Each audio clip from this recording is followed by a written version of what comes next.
Hey everyone, welcome back. I'm going to do another $500 strap search. Before I do, I'm going to offer my tip for the week. A lot of people wonder, how do you get the money to begin with? I mean, anybody that has money can go buy as many singles as they want, but what are some good ways to save money so that you can actually accomplish this task? One of the things that I do in order to save money to do the things I do is I have what I call my own eccentric savings account. What I do is I start with a full strap of singles, and I vow to myself that I will not spend a $5 bill.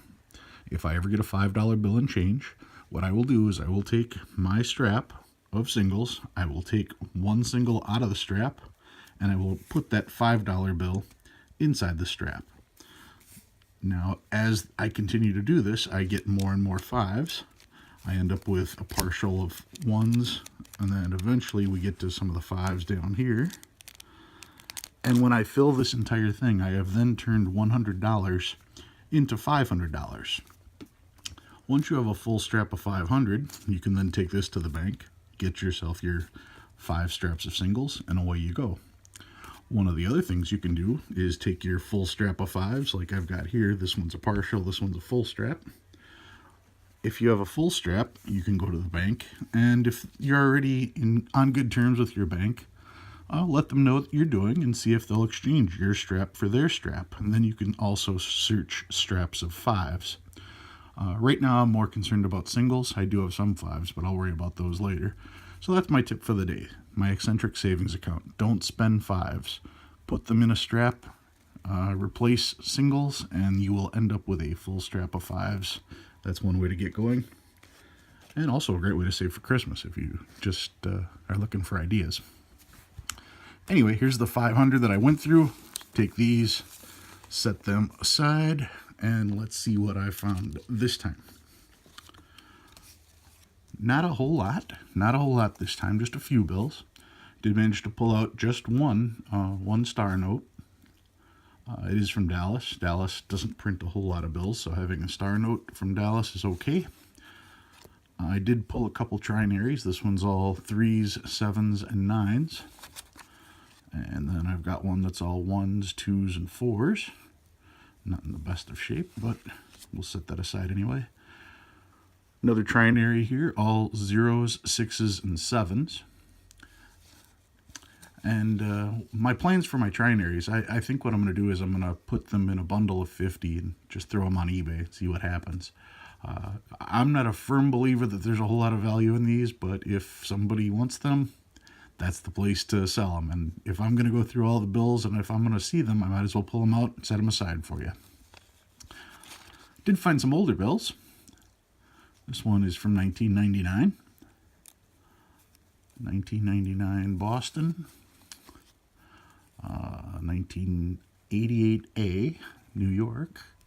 And of course, with an 88A, you always want to check to make sure that it's not a web note. This one's pretty wrinkled, but another 88A has the letter, so it's not a web note. And then I finally found one from the 60s. Here is a 1969. This one's from Atlanta, Georgia. It's in fairly good shape. For 1969, any bill is in good shape. Of course, the back is the same. No changes there.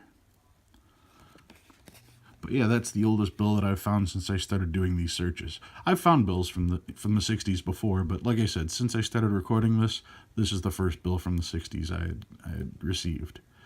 Speaking of old bills, that's what I'm bringing out from my personal stash. I have a $50 bill, and if you can read the print on there, it says serial number 31189. That's handwritten, by the way.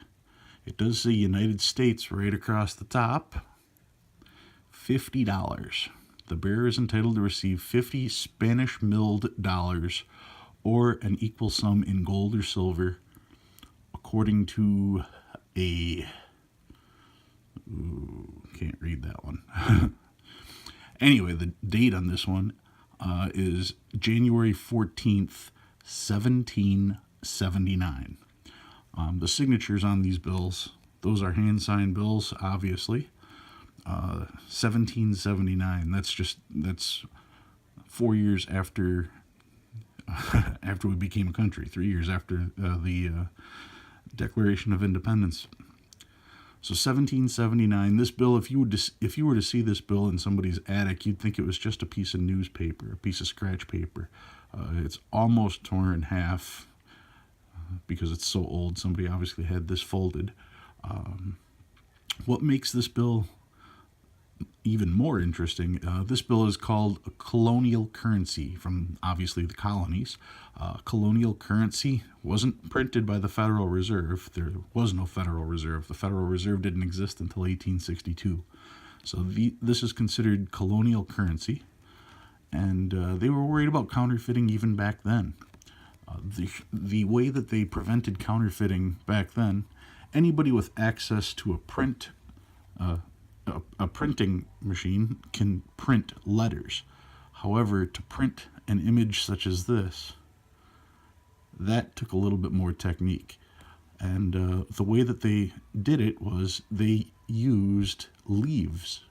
By simply using leaves as part of their printing process, they would get a mark that was unrepeatable by a counterfeiter.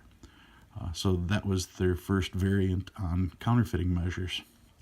See once again on the bottom, 1779, $50.